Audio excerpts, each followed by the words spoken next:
Ever since Bob Iger decided to make his glorious return to Disney after essentially using Bob Chapek as a scapegoat for everything that went wrong after he left, coming back and saying, I'm going to be the one to save Disney. I'm going to turn all of this around. Unfortunately for him, hasn't necessarily played out the way he thought it would. Bob Iger at one point in time was incredibly highly respected after it looked like he made all of these acquisitions that had paid off in such a big way for Disney. But unfortunately, over the past 5 or so years, things have changed drastically. The way people view Disney as a company has changed drastically. And now, as we knew would happen eventually, they are looking for Bob Iger's replacement. Disney's looking to replace CEO Bob Iger. Here's who might succeed him. And just a few weeks ago, we found this out. We got the news that Disney had tapped James Gorman as chairman. Board expects to name CEO replacement for Bob Iger in early 2026. Bob Iger came back knowing that he would probably only be here a few years. He thought he'd be able to fix everything, change everything, and then walk back out the door, and he would restore his reputation. Hasn't worked out probably the way that he thought it would. But one of the most interesting things coming out of all of this are some of the names who are now up for consideration reportedly for Disney CEO. Traditionally, Disney has looked inward, looked inside the company. People who know Disney, breathe Disney, they love Disney, and people are familiar with them at Disney. In this case, it looks like they could shake things up a little bit and bring in someone from outside. Disney considering the EA CEO. I know a lot of gamers right now probably would not be happy with that outcome either, to be honest with you. And other external candidates to succeed Bob Iger. According to the Wall Street Journal, Disney is exploring outsiders as potential CEO candidates to replace Bob Iger. These candidates reportedly include Andrew Wilson, CEO of Electronic Arts. I don't know if some gamers are going to enjoy or think that that's a great hire for Disney based on some of their feelings about EA lately. Just saying. A Wall Street Journal sources said recruiting from Heidrick and Struggles has identified 2 other external candidates. Previously, reports indicated Disney had narrowed the search down to 4 internal candidates. Co-chairman Dana Waldron, chairman of Disney Parks Josh D'Amaro, Alan Bergman, and Jimmy Pitaro. Now, I personally think that in an ideal world, I feel like they had kind of been positioning Josh D'Amaro to be that next guy. A guy who's in the parks, familiar with the parks, who everybody knows, who's always out there talking about the parks.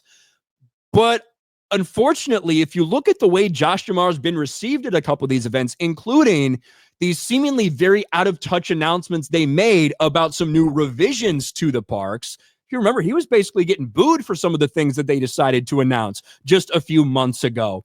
So I don't exactly know how everybody would feel about Josh D'Amaro at this point in time. But interestingly, somebody who just got done with a big fight against Disney, waging a war against Disney, wanted more people to oppose Bob Iger on the board, Nelson Peltz, looks like he has something to say. He has trust and faith that the person to replace Bob Iger is going to at least be a respectable CEO. Nelson Peltz says new Disney chairman Gorman will find a respectable CEO. And I enjoyed listening to this because when you hear that, just a sentence, just a phrase, you're not quite sure whether Nelson Peltz is shading Bob Iger or not.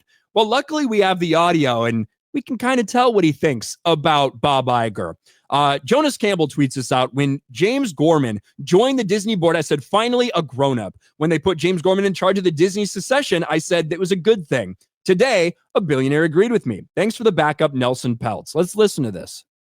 One of your core arguments, though, was that they did a bad job at succession the first time around. Now they have James Gorman running the process, former Morgan Stanley CEO, and they do seem very focused on it. Oh, for sure. I know Gorman. He's a good man. He is going to do a great job, and he will get a respectable CEO in there. You know, what happens is the last 2 CEOs, Iger and Michael Eisner, I don't know what happens in that office at Disney. I think if you're there for a couple of years, you think your name is Walt Disney. You change your initials. I don't know what happens. They walk around with ties, WD. I don't know what goes on there, but they all seem to think they're Walt Disney. And I knew Bob a little bit before the fight. I never saw him draw Mickey Mouse. You know, He wasn't much of a cartoonist. So we'll see what happens. I don't think, I think they'll have a new CEO before the end of 25. That's my guess. Before the end of 25. Yes, that's my guess. That's interesting, too, because all of these reports, and even internally at Disney, they're putting out there, we expect to announce who the new CEO will be in early 2026. He's saying it's going to be at the end of 2025, which means he thinks Bob Iger is gone sooner rather than later. Now, I certainly think Bob Iger is going to leave probably whenever he's ready to leave.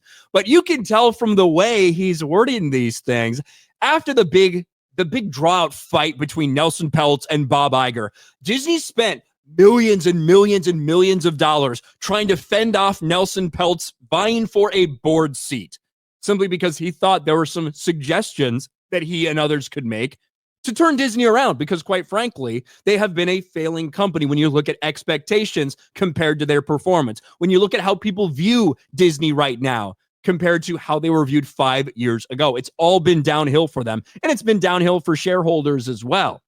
Nelson Peltz doesn't think he has too high of an opinion of Bob Iger, but he does think that James Gorman will at least get a respectable CEO. I don't think he feels Bob Iger is a respectable CEO. Only time will tell who will be the next person to give it a shot, and will they go with somebody outside Disney? That'd be a little bit surprising too. But at this point, I think Disney, and a lot of other people probably feel this, a lot of people in leadership positions at Disney, a lot of them need to go. Maybe they do need to bring in some fresh blood and clean house and get back to what made Disney so great for decades and decades.